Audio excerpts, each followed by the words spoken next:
She was having a perfect vacation with her husband. Baby, I love you! But all of a sudden, the vicious cartel brutally killed her husband. Their arrogance made them believe they were untouchables, not knowing what she will do to every one of them on that day. Welcome back to Jason Recapped. I don't have many subscribers, but your single comment is a ray of hope to motivate me. So, picture this. There's this woman named Breener, and she's on a road trip with her husband, Dylan. They're just trying to enjoy a peaceful getaway, driving through the countryside, probably hoping for a break from their busy lives. Breener, though, isn't just any ordinary woman. She's got a hardcore background. Think highly trained, military-grade tough. And Dylan? He's a cop. A good one. Anyway, while they're cruising down the road, a beat-up old truck zooms past them out of nowhere. The guy inside yells out something sleazy to Breener like, "Hey baby, I love you." It's not just gross, it's straight up disrespectful. Then he speeds ahead, swerving like a maniac. Baby, I love you! Dylan and Breener just shake their heads and keep going, try not to let it ruin their mood. Later on, they pull over at this little roadside diner for a quick break. Breener decides to sit outside and chill while Dylan heads into the bathroom. But guess who shows up again? That same jerk from the truck. His name's Butch. That mouth, Butch. Your name's Butch? And yeah, he's every bit as awful as you'd expect. He starts harassing Breener, making her super uncomfortable. He leans in close, invading her space, saying things that would make anyone's skin crawl. Dylan comes back just in time and confronts the guy. The tension's thick, like they're about to throw punches. Hey, we got a problem? But before it gets out of hand, this older lady from the restaurant jumps in. She calms them both down, acting like some kind of peacekeeper. She says people in this town aren't used to seeing visitors, especially folks who actually look happy together. Then, she warmly tells them to call her mom, like everyone does around here. Listen, you all order whatever you want because it's on Butch. Dylan thanks her, though it's pretty clear they still feel on edge. After their meal, the couple hits the road again, eventually stopping in the woods to camp out. They find a peaceful little clearing and decide to set up for the night. It's quiet, just trees and the sound of nature. Everything seems fine until a female officer shows up. She walks over and chats with Breener for a bit, acting friendly, but also giving off weird vibes. She warns them that people around here don't really like strangers, especially ones who decide to hang around the forest. Locals aren't real friendly to strangers, so you be sure to stick to the trail. Creepy, right? They thank her and she leaves. Still determined to make the most of their trip, Breener and Dylan decide to go hiking. They reach a fork in the trail, and Dylan asks which way they should go. Breener says left, not realizing that this decision will change everything. Left? As they walk, rain starts pouring down. They rush through the forest and stumble across this old, shady-looking cabin. Figuring it's better than getting soaked, they go inside. It's kind of cozy, and for a moment, they forget all the weird stuff and just enjoy being alone together. Sparks fly, romance kicks in, and for a while, they get to pretend the world isn't dangerous. Afterward, Breener starts exploring the place. Will not be your accomplice. Come on, we need to leave. We're already trespassing. She pokes around a back room and discovers something terrifying, a secret compartment stuffed with guns and ammo. We need to get the hell out of here. Her instincts scream danger. She calls out to Dylan, and he checks outside. They're both spooked and decide to get out of there fast. Oh, shit. But before they can escape, Butch ambushes them from behind. He knocks them both out cold with the butt of his rifle. Next thing we know, they're tied up in some grimy room. Dylan's beaten, bleeding, and Butch is having way too much fun tormenting him. Breener, helpless, is forced to watch as her husband suffers. In the middle of all this chaos, one of Butch's cronies pulls him aside and tells him that Dylan's a cop. That makes Butch freeze. Suddenly, he's nervous. He walks back in, all fake nice, and says, "Didn't know you were police, man. Sorry about all this." Then, boom, he shoots them both. No mercy. Just like that. His guys drag their bodies out to a pit in the woods, dig a hole, and toss them in like trash. But here's where the story flips. Breener isn't dead. The bullets just grazed her, enough to knock her out and make her bleed, but not enough to kill. She wakes up hours later, groggy but alive. The first thing she does is check Dylan. He didn't make it. Crushed and heartbroken, she covers his body with branches. Her grief quickly turns into rage. She blames herself for choosing the left path. That one decision led them here. But then her training kicks in. She remembers who she really is: deadly, smart, and focused. It's payback time. She grabs a nearby axe and sets off into the woods with one mission: take down everyone involved. Meanwhile, back in town, Butch and his buddies are acting like they own the place. They treat people horribly, especially women. Ain't that right, girl? It's clear now, they've been kidnapping women, doing terrible things, and no one dares stop them. Even Mom, the woman from the diner, seems to be involved in all this. She orders Butch around like she's running the show, telling him to eat quick because she's got more work for him. Breener, out in the wild, makes herself a deadly weapon from wood. Then she ambushes one of Butch's men, takes him out silently, and hides the body. She's clearly disturbed by what she's doing, but there's no going back. It's her or them. She keeps moving through the forest like a ghost, taking out another one of Butch's gang. She's swift, brutal. You're gonna take me to the rest of your clan. At one point, she hacks off a guy's foot but spares his life, letting him crawl away, terrified. Then she finds Butch's cabin, the place where all the horror started, and blows it sky high.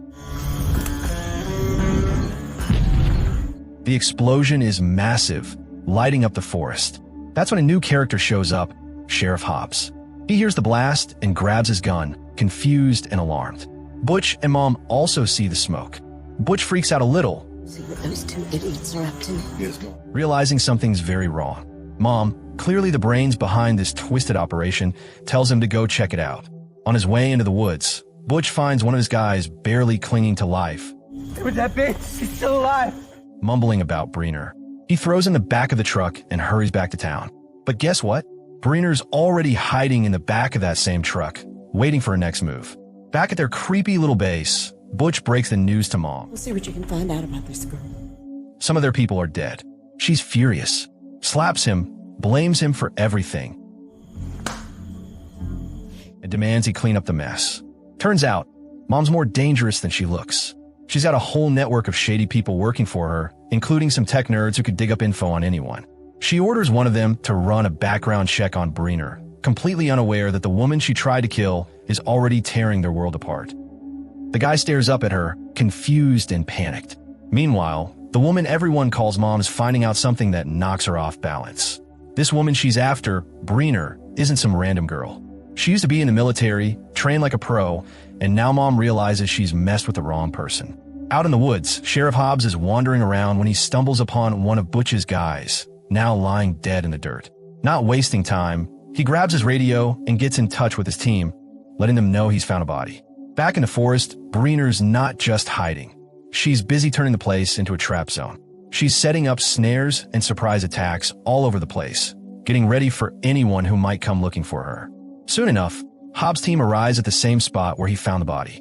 One of his men leans in and tells the sheriff that the guy on the ground was part of Mom's crew.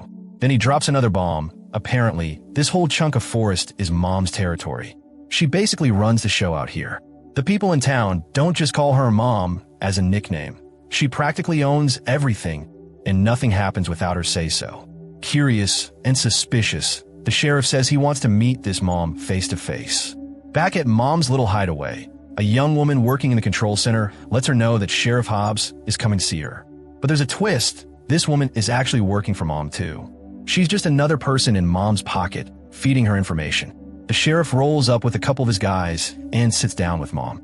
He brings up the body they found in the woods, but Mom plays it cool. She doesn't even pretend that she's worried about losing one of her men. In fact, she lies and says the man took his own life. Hobbs isn't buying it, not for a second, but he keeps quiet. He nods, plays along, and eventually leaves without making a scene. That night, Mom and her so-called kids gather to drink and mourn the guy they lost. They're drunk and sad, sprawled out all over the place. Butch wakes up after all this, still groggy from the booze, and walks into a room, only to find Breener waiting there for him. She's not there to talk. She takes a knife and slashes his throat, watching him bleed out slowly. He gasps and struggles, but there's nothing he can do. She just stands there, eyes cold as he dies. That was for her husband. Morning comes, and Breener is still hiding in the building. She sees one of Mom's men dragging a young girl into a locked room. It hits her hard. This girl isn't alone. There are more like her, trapped, scared, and abused. Breener knows she can't just leave them. She sneaks inside and manages to open the door, freeing the girls. But not all of them are ready to bolt. They've been through too much and are terrified. One of them panics and lets out a scream, which alerts a nearby guard. The guy rushes in and starts shooting. One of the girls gets hit and dies on the spot. Breener, though, doesn't back down. She takes him out in a clever and brutal way. Breener escapes the building with one of the girls, Emily. Together, they make their way into the woods. Meanwhile, word gets back to Mom that Butch is dead and the girls are gone. The news hits her like a truck. She's furious and heartbroken, especially about her son. She totally loses it, ordering her men to find Breener at any cost. She wants every able-bodied man, every dog, every resource out there looking. One of her guys tracks Breener down, but he's no match for her traps. He ends up dead, just like the others. Another man shows up, and Breener doesn't hesitate. She shoots him on the spot. That night, Breener and Emily sit by a fire. It's a rare calm moment. Emily opens up, telling Breener she's pregnant. She's scared, not just for herself, but for the baby. She knows if Mom finds her, she might not survive. Breener puts a hand on her shoulder and tells her everything's going to be okay. "I've got you," she says. The next morning, Mom sends her top enforcer, a big guy with dogs, into the forest to sniff them out. They manage to catch Emily, but Breener shows up just in time to deal with the attackers. At the same time, Sheriff Hobbs arrives in the area, only to get shot in the leg by one of the bad guys. Breener reacts instantly and takes the shooter down. She helps the sheriff to safety, and the three of them regroup. Breener tells the sheriff they can't stay in one place. If they do, they'll be hunted down again and again. So they ditch the hideout and follow a stream, hoping to find help. That's when they run into the female officer who warned Breener and her husband earlier in the story. Thinking she's an ally, they get in her car. Exhausted, Breener and Emily fall asleep in the back seat. But when they wake up, the nightmare begins again. They're surrounded by Mom's people. The officer had been working for Mom the whole time. She sold them out. Breener and Emily are dragged off.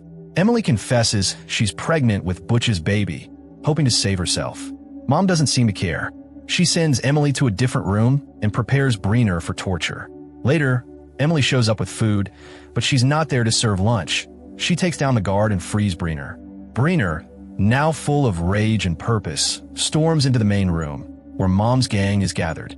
She goes full warrior, taking them out one after another. At the same time, Mom grabs Emily and puts a knife to her throat, trying to force Breener to give up. A man sneaks up and attacks Breener from behind.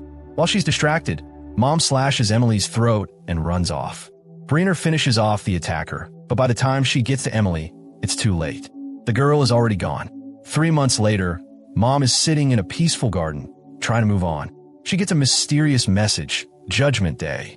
Before she even has time to react, a bullet rips through her head. Breener had been watching from the shadows, hidden and waiting for the perfect moment. With revenge complete, she silently walks away into the trees, her mission finished. And that's how it ends. Thanks for watching. If you enjoyed this video, please like, subscribe, and hit the notification bell so you don't miss any future content. Feel free to leave a comment and share your thoughts. I love hearing from you. See you in the next video.